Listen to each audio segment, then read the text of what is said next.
All right, we are live.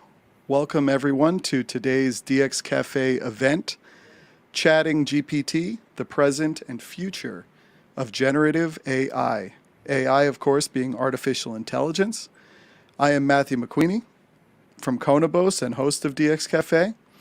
Before we introduce our guests, just want some housekeeping items. If you have any comments along the way, on LinkedIn, on YouTube, we even have a feed out there on Facebook if anyone happens to be there.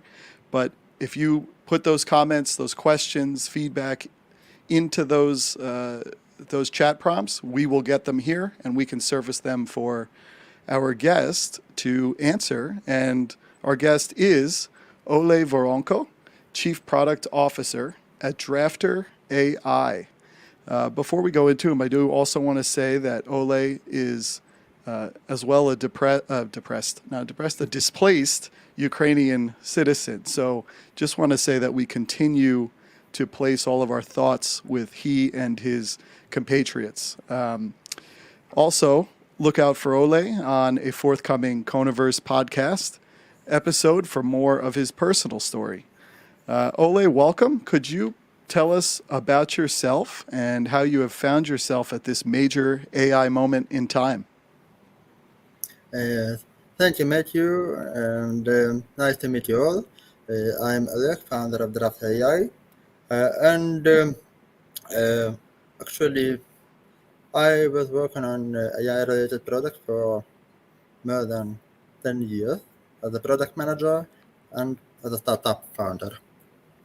And for the last few years, basic idea of what I do is to make AI accessible for businesses, to make AI easy to set up, easy to use, and easy to improve on the go.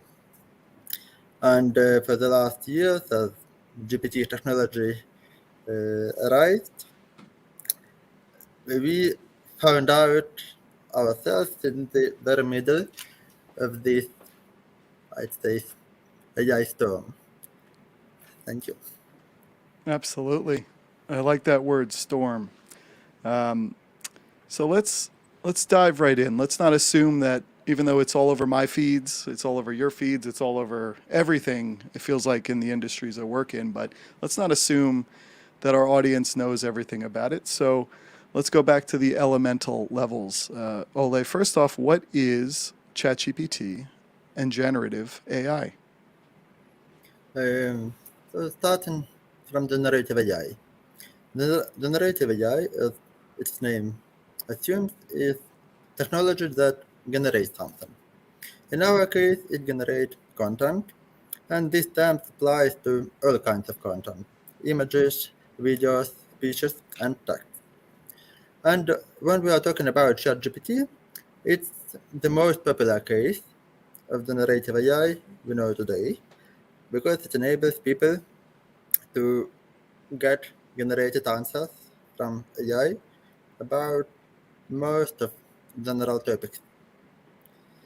And so ChatGPT is an application when GPT technology itself behind ChatGPT just assumes that it generated pre-trained transformer. So it's something, technology, AI that generates something that is pre-trained. Pre-trained means that you can use it as is. You don't need to train it, you don't need to set up it anymore. And transformer means that you can get unique content. Not something that was written before, but something that is unique and generated right now. So it's high-level idea. And aside of ChatGPT, there are a lot of different tools that are related to generative AI that generate images, that generate speeches, that generate videos sometimes, that generate presentations, and many more. And I think that maybe in 1 or 2 years, all those technologies will join together as all-in-one generative AI tool. Yeah, and I think we talked about this in our Conaverse podcast a little bit, that over the last decade or so, we've had a couple of applications, new products that were kind of supposed to change everything. Whether you think of the digital assistants, I don't want to say their names because there's probably several of them in this room that will go off. Whether we think of the maker movement and 3D printing, but in this image, of course, I show a spaceship coming out of Earth. Why does it feel as if this ChatGPT technology, why does it feel like it came out of nowhere here in early 2023, and why it feels like everyone's using it? What was the breakthrough there that has caused this storm, as you call it? Um, in fact, generative AI technology started being public 2 years ago, but it was noticed only by a small group of developers and machine learning engineers, and they started to play around with it, and they created a bunch of interesting applications, such as copy AI, such as draft AI, because we started since then.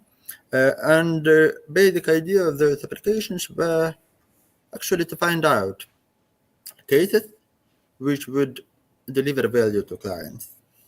And they started around the most straightforward cases, generating content for marketing, for sales, for blogs, for articles, for search engine optimization, because it was the easiest thing to do.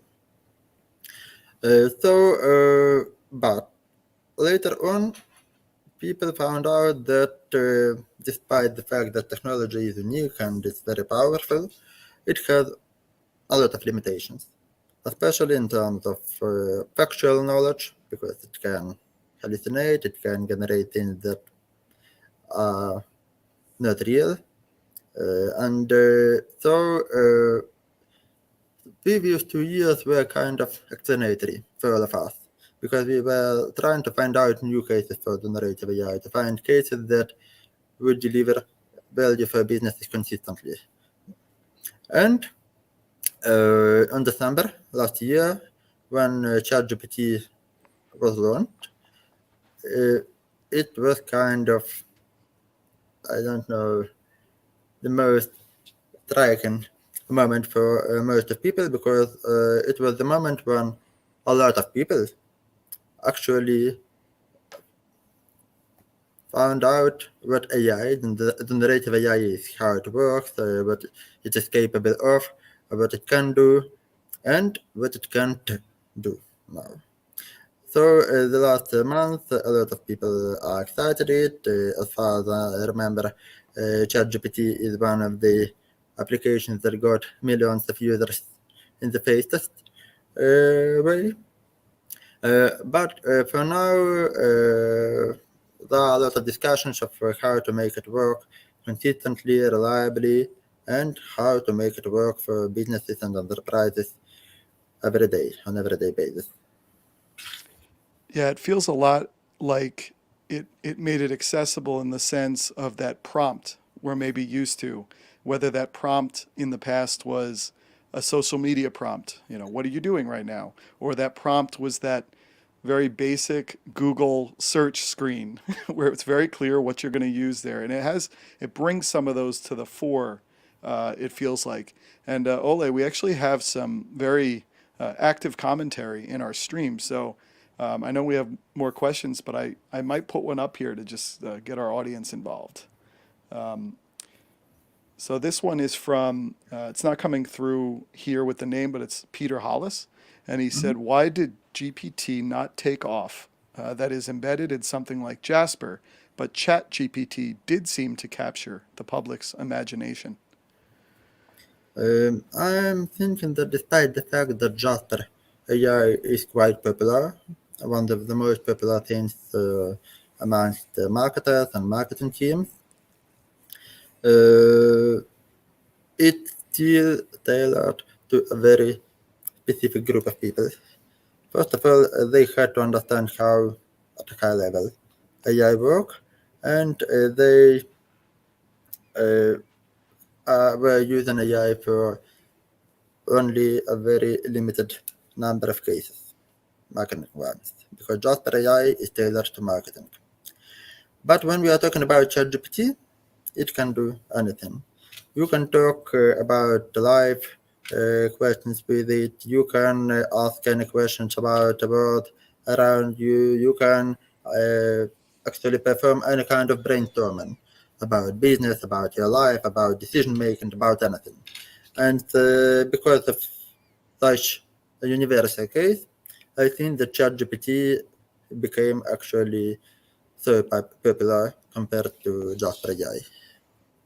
Yeah, I think for me, when you really dig into it and you're curious about it, you can find so many use cases that can almost supercharge and catalyze what perhaps you could do otherwise, but it helps you get started. I mean, in our podcast interviews, things like that, you can use it to capture a lot of information about an individual, for instance, and then say, can you put together some questions? Now, I would have been able to put those questions together, but having some kind of guide maybe saves you a fair amount of time, maybe sets it up, organizes it better.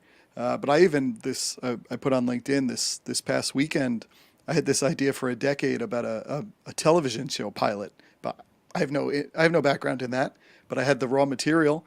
I said, please put together a television show pilot. And Yeah. after a couple of minutes, it wasn't too bad. Mhm. All right, so let's go here. First off, let's start with the here and now. Ole, what do you feel are the top applications use cases for, uh, let's say ChatGPT? Although if there's something with generative AI that you want to pull in there as well, we can. But at this point in time, what are the top applications and use cases? I think that when we are talking about ChatGPT, the top use case is still brainstorming, because when people are stuck with something, with a decision, we start writing things off, we start talking about something, they found out that it's much easier to go to ChatGPT and start by asking a few questions. And the brainstorming thing, it's the best, I think. It does its work for 100%. When we are talking about businesses, for now, marketing cases are still the most popular because it's very clear what AI can do there. You can generate pictures, you can generate images, you can generate text, articles, social media, and so on. So you can increase your presence on social media or web in a fraction of time. It's very clear value proposition, and a lot of people are buying it. So for now, it is like that, but some companies are trying to figuring out other ways of using generative AI, and they are much more interesting. Because when we are talking about generative AI, we imagine that it's about generating something. But there is other side of technology, and it's analytical side. Because the large language model, we are talking about GPT, is very powerful, and it understands language much better than ever before. And due to that ability, people and companies got the actually chance to analyze text, documents, content much better with much more context than ever before. And I think it's the next point of growth for the next years. Now, on the point of what you envision on the horizon, you kind of hit on some of that. It might be where innovation can happen atop this platform. Maybe combinations of things. We think back to the iPhone, for instance. Is there going to be an app store of sorts that can sit above the this framework, this platform? Um, is that plus we know that Microsoft invested quite a bit into the platform, so I assume there's going to be some integrative potentials with that. What are you seeing on the horizon? In the next week, let's not go 5 years because who knows where we'll be then. But maybe in the next year or two, like what are you really excited about with that? Uh, I would bet on improved conversational experience due to new possibilities. Because, okay, we know about chatbots. The chatbots were popular a few years ago, but back then they were quite limited because you were able programmatically set up its behavior. If user says that, answer that. If user says this, answer this. And due to this limitation, chatbots were adopted by enterprises, but didn't got so popular, and users, most of users, I'd say, actually dreamed about skipping them as fast as possible. But with new capabilities, with GPT capabilities, I think that conversational AI of different kind will be the next big thing. Because now, if you have, for example, your internal knowledge bases, you have internal data, you have public data, you can provide users and clients and your team with much better conversational experience by answering the questions, I mean, in a factual way, by providing answers they need, by highlighting only the information they need without giving them nonsense answers and so on. And as you see, people love conversational experience itself, as we see by following example of ChatGPT. They only missed actually kind of knowledge in it. And now we have it, and we can make AI serve people and provide with knowledge much better than ever before. So I'm thinking that it's the next big thing, especially for enterprises and businesses. And do you think with the Microsoft in particularly, are they going to be able to? Do you see it more as an integration into their things like their Office suite? Do you see it more as an ability to commercialize it? I mean, the one thing with ChatGPT, it's early days, but it still does feel like a very desktop, laptop technology. It's not quite as friendly in the mobile experience, right? Like, what do you think of the Microsoft aspect in particular? Yeah. Talking about Microsoft, yes, for sure they will try to integrate GPT technology into every aspect of the technology, into Office, into Bing, as you see it now, into Microsoft Teams, as they did, and so on. But they still need to find out actually how to make business of it.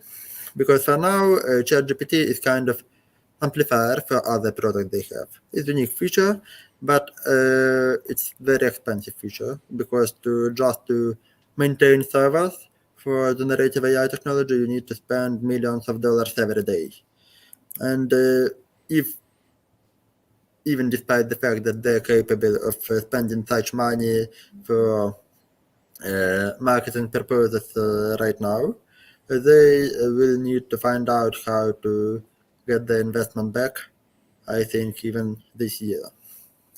And using that, I think that they will need to find out another way to monetize the application, both Office applications or such as the Bing ones as well, because they need to find out how to provide experience so different, so better than ever before, for people to be able and to be willing to pay for it.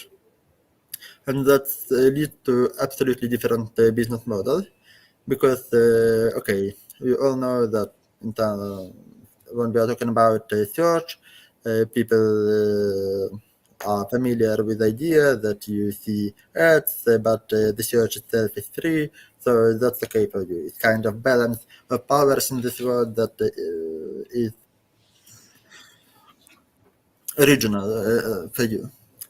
But in the next year, uh, maybe such things as paid search will appear when you will need to buy subscriptions for search queries by amount of search queries, as well as you will need to buy on pay-per-use basis for office applications such as Word, such as Excel, just in order to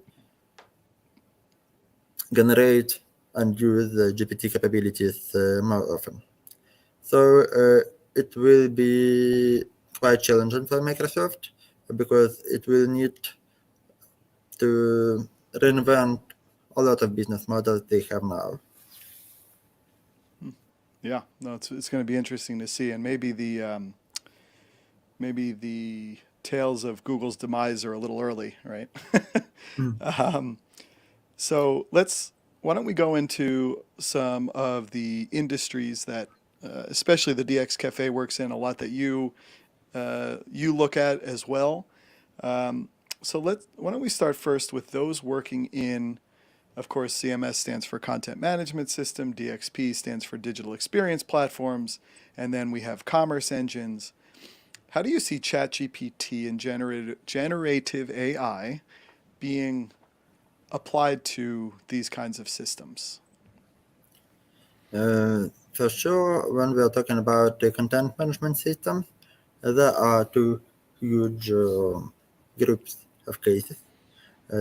One is about generating content, even more generating content that follows specific writing guidelines, specific content guidelines, specific tone of voice, and a lot of specific parameters that businesses are able to define.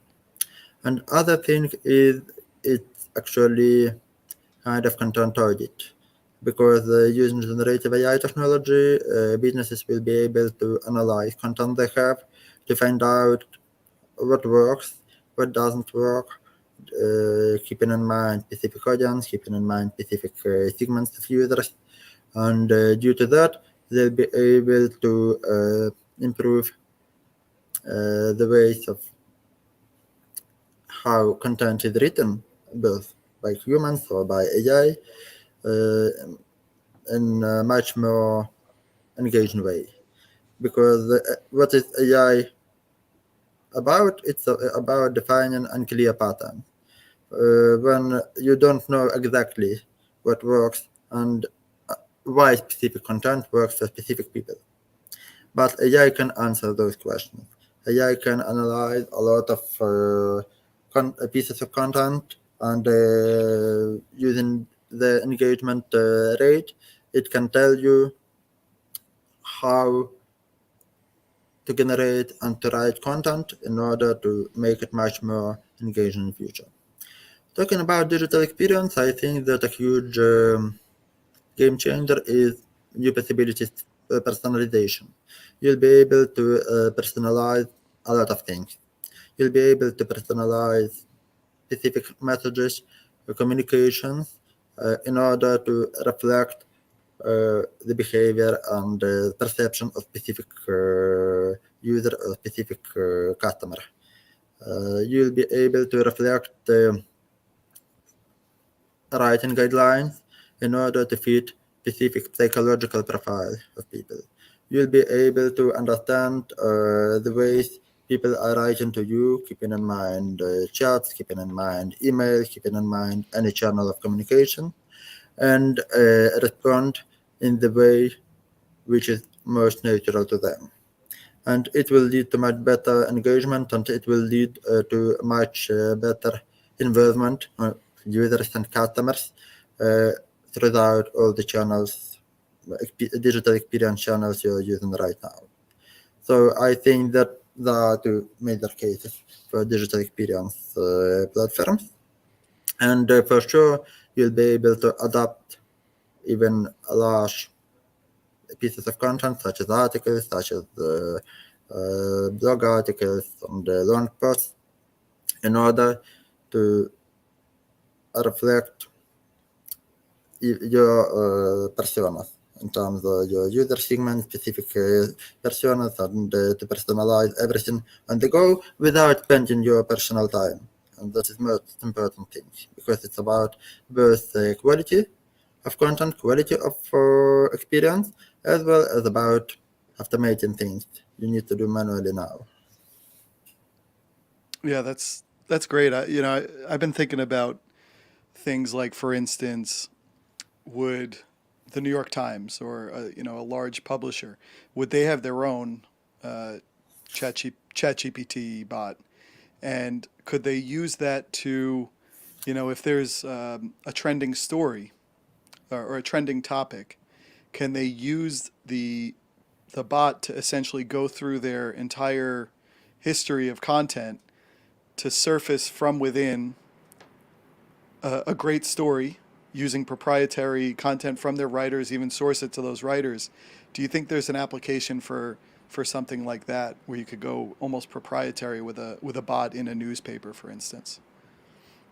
Yes, for sure. I think that such media applications are also a big opportunity because the more data you have from the past, the better you can tell what will work in future. So it for big companies, for enterprises which have a lot of content, articles written before, uh, it's kind of base of knowledge, kind of gold, I'd say, they can use in order to fine tune AI, to tailor AI's behavior in order to produce much better content and experiences in future.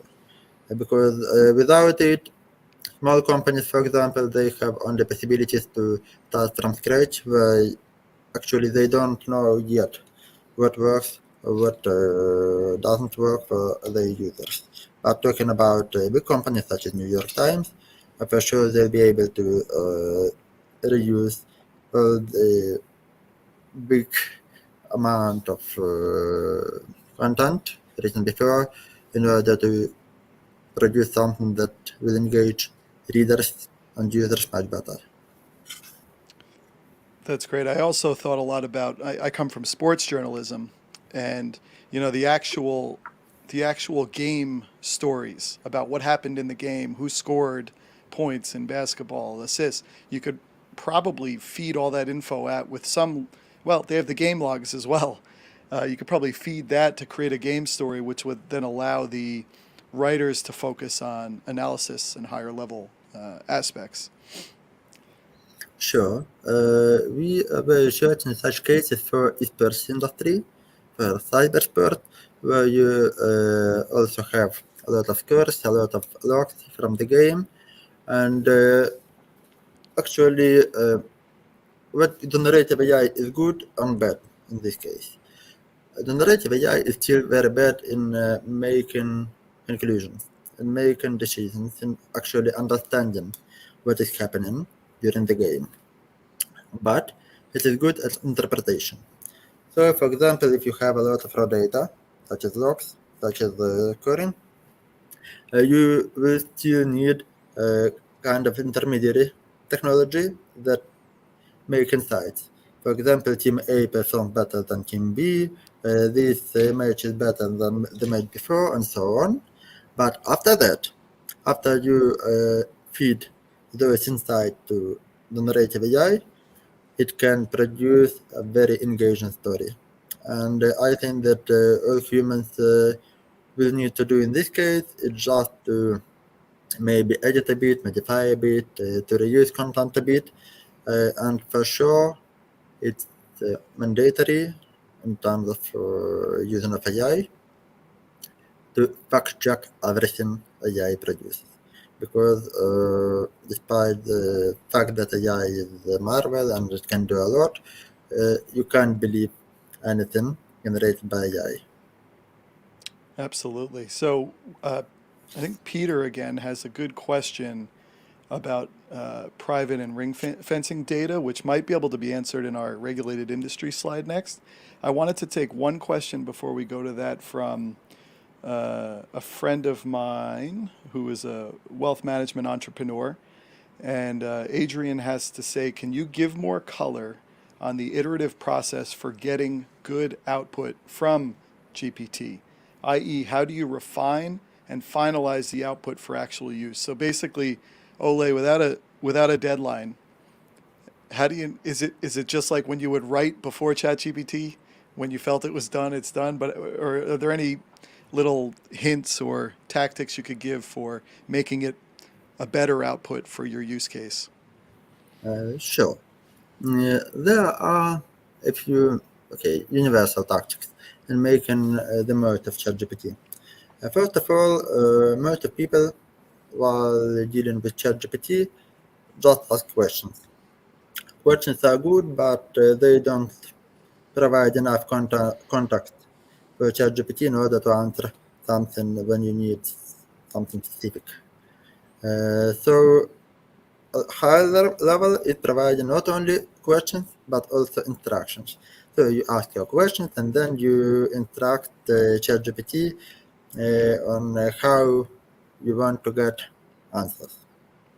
It works better, but the best case is to provide them both instructions and examples.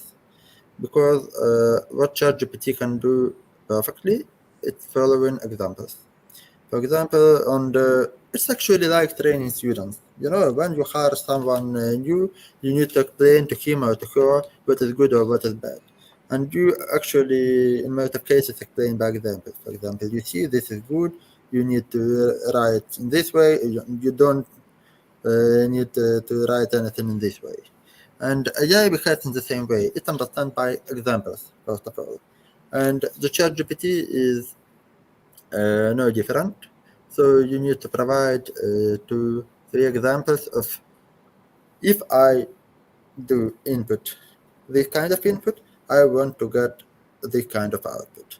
And you provide those pairs, and then if A input, a output, what I will get if I ask you B input. And that in this way, ChatGPT works much better.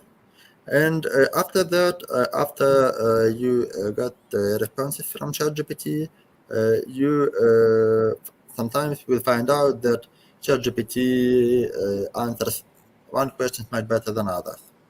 So you just tell it how to answer the questions it answers better by providing more examples. And after a few iterations, you will find out that ChatGPT answers quite good for most of your answers.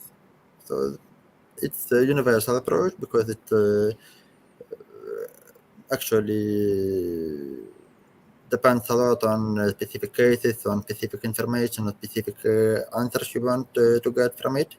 But in most of cases, such approach works perfectly. Now, Ole, the one follow up on that as we go to the highly regulated industries, which Adrian is a part of as well in wealth management. But when I keep reading about ChatGPT, that it learns your personality, how you like to write over time, is that like all along the left side? Is that all of the conversations accumulating to that? Or does it get great at the voice you're looking for in each individual conversation? Mm, I think that it's not implemented as good as it could be. First of all, it's related to technical limitations because millions of users for ChatGPT. All of them are asking tens questions every day, and you need to store a massive amount of information for free in order to reflect someone's personality. And so this could be done. This should be done when you're doing that on for your business. But talking about ChatGPT, at least its free version, I'd have doubt they implemented it in full size. Thank you. That's a good answer. So I shouldn't be too hard on myself. Um, all right. This is an interesting one, I think. How would you recommend professionals that are in highly regulated industries such as healthcare, insurance, pharmaceutical, energy, telecommunications, and banking? How should they approach using this? Because we see all the words that are on this screen. There's a lot of things going on, and I have to imagine a lot of it probably hasn't been quite figured out yet. Uh, yes, definitely there are a lot of problems while dealing with any public AI within highly regulated industries. And for example, one of the latest cases is Amazon, when Amazon employees were so excited by ChatGPT capabilities that they started to generate a lot of reports, a lot of content using internal data, internal information, including financial data. And that's why Amazon prohibited its employees from using ChatGPT, at least its public version. Despite that fact, there are ways in getting benefit from generative AI, staying compliant and secured at the same time. And there are a few ways of doing that. All three ones are quite technical, I'd say, but the first one is simplest. I think that, especially from the customer experience and user experience field, sometimes you track user behavior in order to understand how do they behave, what works for them, what doesn't work for them, and you technology and software you're using mask sensitive data such as credit card numbers, specific names, specific legal information, and so on. And while dealing with the generative AI, the same technology works as well. So there is private cloud of your company. It's isolated, it follows your compliance and secured requirements and so on.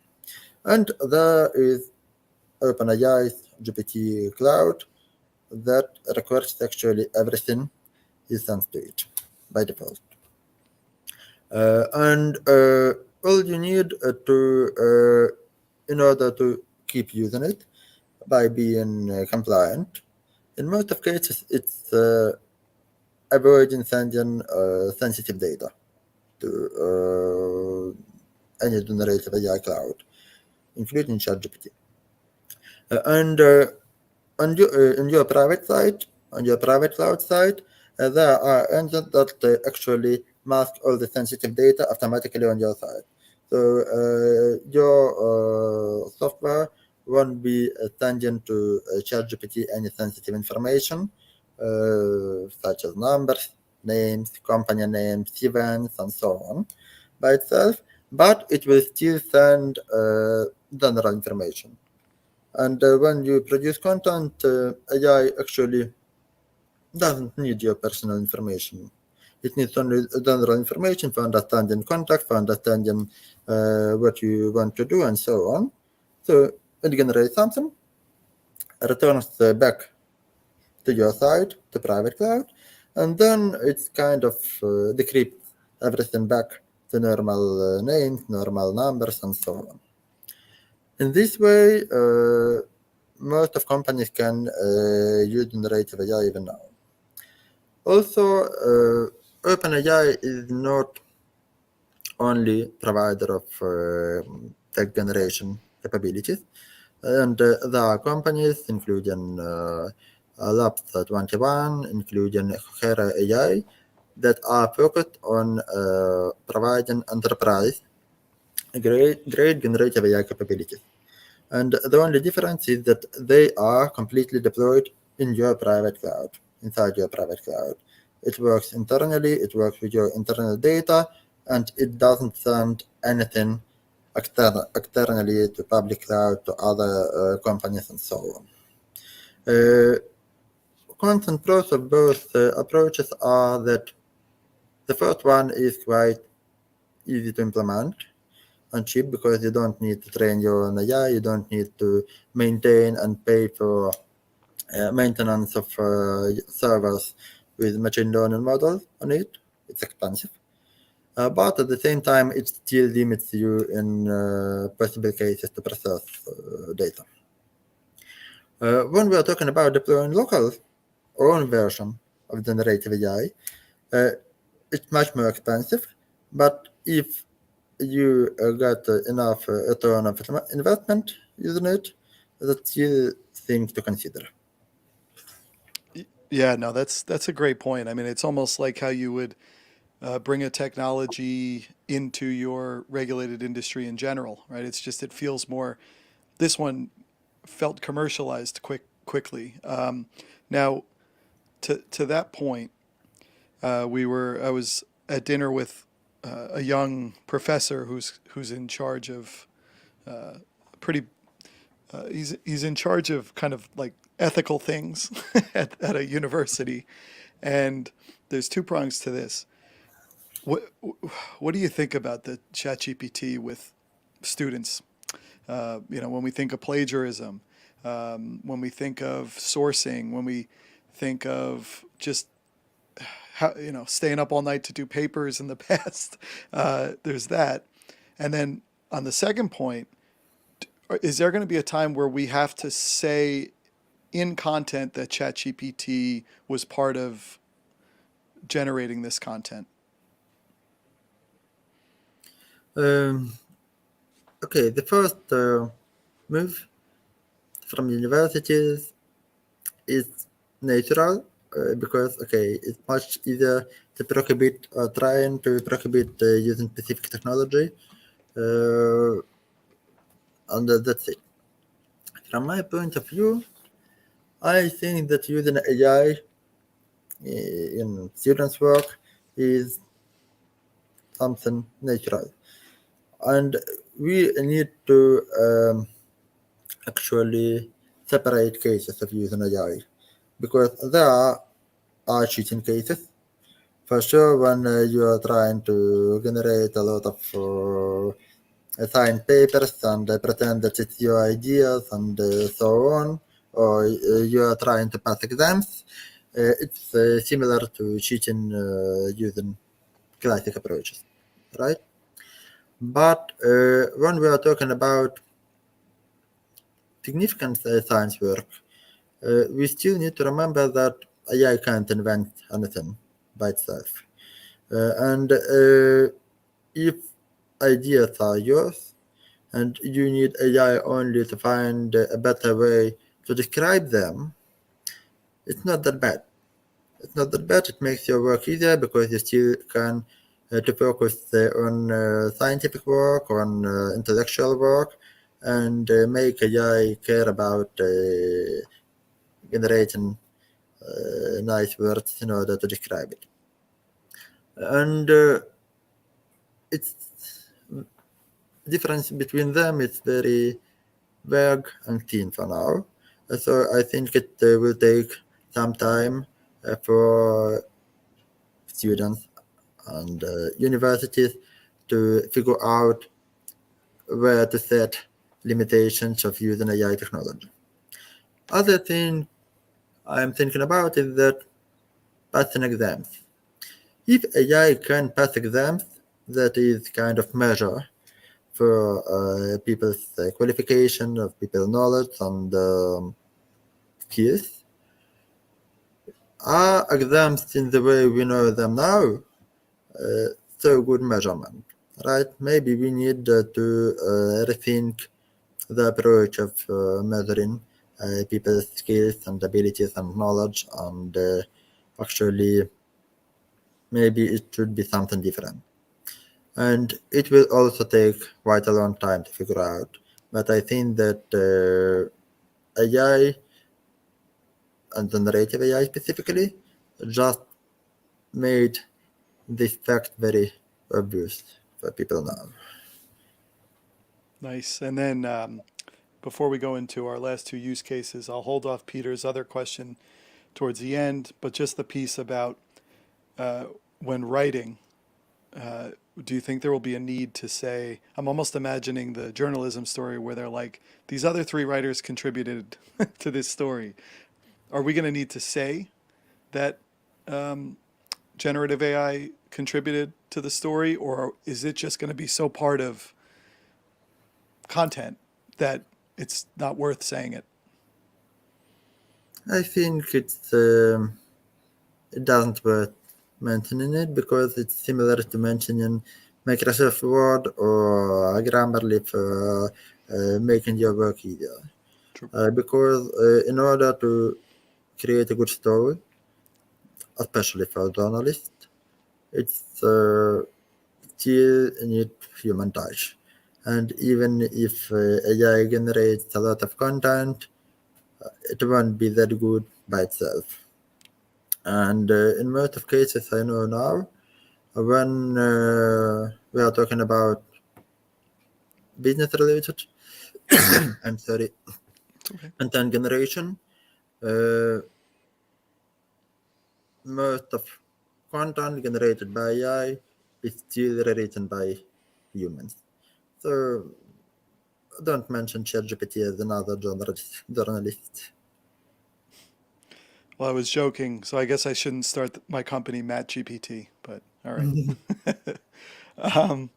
So, uh, manufacturers. This is Konabos works a lot with manufacturers, and you brought up a great point when I just had the slide up and we were going back and forth. You said there really isn't a use case yet for manufacturing and generative AI, and that was a really good thing to ask. That was a human thing to ask, because I'm almost coming from the point of view as a solutions implementer that works with manufacturers with their digital experience and their commerce systems and CMS and personalization, SAP, all that, and PIMS. And so I think you kind of spoke to this, and maybe it's from the e-commerce end, but just to hit home for manufacturers when we're talking product data, product bundling and configuration, organizations that can often have dozens of brands within one conglomerate. How could generative AI really help bring some organization and potentially efficiency to how those products are displayed and marketed to their end consumers? There are two very interesting aspects. First of all, and it's part of your question, generative AI can organize things. Because when we are talking about manufacturers, when we are talking about products inventory, uh, information there could be very messy. There could be different data structure, different information structure, a lot of things missed, a lot of things described in a different way. And generative AI is very good in making things normalized and organized in this way. And for example, if you have inventory of thousands of different products and categories, you can definitely use and should definitely use generative AI in order to produce the same information structure for all the products and categories and sub-products and its attributes in the same way. And what is good about GPT part is that it could be easily integrated with your tools you use in your everyday life. So you don't need another web application. You don't need actually to use ChatGPT in the way you see it now. You can easily get your account on OpenAI, connect GPT technology by itself, and scale its capabilities for thousands and tens of thousands processes on everyday basis. Another part is about marketing themes. When you have original information about your product, let's say basic attribute parameters, basic descriptions, and so on, you can easily use the GPT technology to produce different formats of marketing content about it. You can at the same time generate a description and title and descriptions for your e-commerce store or real store. It depends. You can automatically generate ads for it. You can automatically generate social media posts for it, and you can automatically generate even blog articles if you think it's something you need. And what is good about it that all of them will follow the same standards, will follow the same writing guidelines, and will sound very consistent to your users and customers. And the consistency and keeping the same tone of voice, keeping the same brand language is something that may deliver a lot of value to company. That's great. And I think one thing that maybe we didn't bring up as much is just how helpful it can be with SEO, as long as search is important. Just staying within the parameters of what those tags allow, and then giving you the best keyword density and sense in the write up there. Solution architects. This is a big audience for us. So I've been hearing some things. I don't work in this part of the company as much, but I think our audience would love to hear. Let's talk solutions architects and developers, particularly DXP, CMS Commerce, as we've said. How can generative AI improve their processes, efforts, leadership capabilities, code reviews, education? What are some of the things that you're following in that sphere that can be real game changers? The most interesting thing is that solution architects and software developers in general are benefiting the most from generative AI technology. That's because generative AI understands and generates code still much better than it does its work generating natural language, because the code is something defined with less context outside, and it's much easier for AI to understand the rules of producing that code. And being trained on a lot of code from GitHub specifically and other resources, GPT by OpenAI, and they even launched own version of code generation codex, and they launch even own product Copilot on top of codex model. It lets software developers to actually do their work 3 times faster. For example, and my CTO, who is a very experienced developer and solution architect, he is using a Copilot in 80% of cases, because it's a very good autocomplete engine for most of development work. And when we are talking about code reviews and when we are talking about testing, those are niches where Copilot is the most effective, because it can describe review cases and testing cases in a natural language. For example, if you have a kind of sign up form or sign in form, you can automatically produce tons of different testing cases for it, and then you can write those testing cases using code to automate your testing, to automate checking things. And it's a huge advantage for software developers, because it lets them to produce a code of much higher quality, because it's already tested, it's already documented, it's already with comments, and it's something where generative AI is very good at. That's great. We actually just got a comment here. Again, Peter, who has some privacy on his account. We tried code reviews using NLP about 5 years ago, and we found we were too early. It was too hard. Very excited by what I have seen in Codex. Yes, and for now it's a game changer, because 5 years ago it was very different. It was very early. It was kind of proof of concept back then, but for now it's something that can deliver value on everyday basis, real value. It's interesting. Okay, so we have reached our last slide here. I think this was great. I'm going to bring up the one of Peter's other questions here.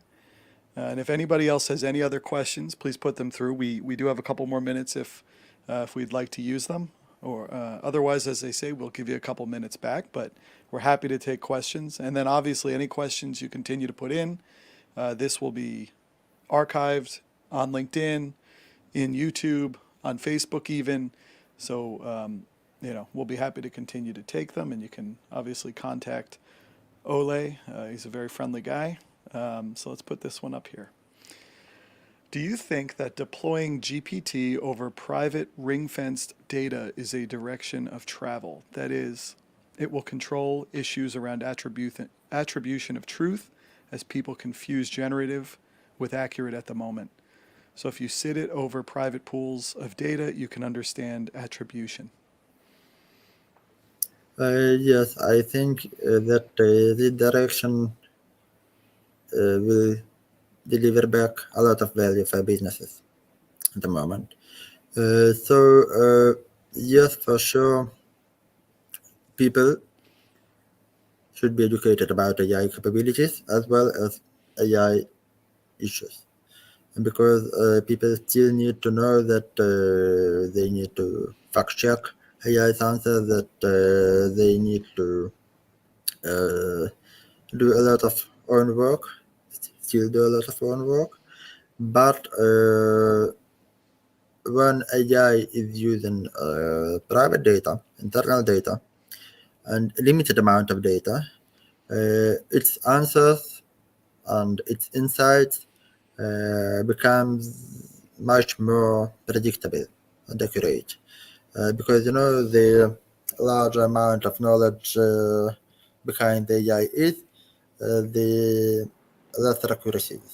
But when you have a limited amount of information uh, and it's structured in a proper way, and you can do this internally, AI starts working much better in terms of accuracy. So you can produce a sequence of models. For example, you have a model that reads your private data and provides you with answers or content on top of it. But later you can build another model that, using search, actually fact check every fact, every entity name generated before. And it will work internally quite good. Well, I would say that in my role, one of my favorite points right now of ChatGPT, and thanks Jake for the nice words, and the other guests is to take something like what we've done here, which is original content, right? I mean, everything's a remix, as our friend Dean Barker would say from Optimizely, but take the content here, turn it into a transcription, feed it to the input of ChatGPT with a directive. And I'm amazed at how much content can be created from this, or podcasts as well, right? I mean, that to me is one of the fascinating elements. Yes, and it fascinates me as well because you can feed a lot of error text, transcripts, captions, and so on to ChatGPT and produce high quality insights. And then you can produce the content on top of those insights. And what is good about that is that it doesn't matter if content is AI generated or not. What matters if this content is engaging and useful for people who is reading it. Ole, that is a great way to end it. I thank you so much for the hour. I thank the audience so much. It's been a great amount of interaction, commentary, and we look forward to keeping it going. Just it could be a year from now, and then someone could still be writing in there, and we'll answer. So, thanks again, Ole. Thank you too. Thank you. All right.